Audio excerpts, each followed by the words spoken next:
आणि यानंतरची बातमी अमरावतीमधून आहे। अमरावतीमध्ये महायुतीच्या समन्वय बैठकीत रवी राणांना आमंत्रण मिळालेलं नाही। लाडकी बहीणवरून वादग्रस्त वक्तव्य केल्यामुळे रवी राणा अडचणीत आलेत का असा प्रश्न उपस्थित होतोय। अमरावतीमध्ये महायुतीची आज समन्वय बैठक आयोजित करण्यात आली आहे, पण या बैठकीसाठी रवी राणा यांना आमंत्रित करण्यात आलेलं नाहीये।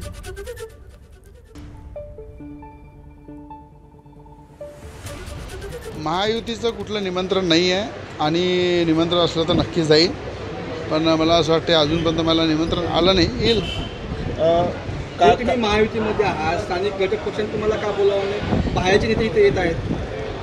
नाही, आता मला मी माहिती घेतली नाही त्याची, पण महायुतीच्या ज्या ज्या बैठकीला निमंत्रण आलं त्या बैठकीला मी गेलेलो आहे। अजूनपर्यंत काही मला आता तुमच्या माध्यमातून माहीत पडलं होतं की महायुतीची बैठक आहे, अजूनपर्यंत मला काही त्याचं निमंत्रण नाही। एबीपी माझा, उघडा डोळे बघा नीट।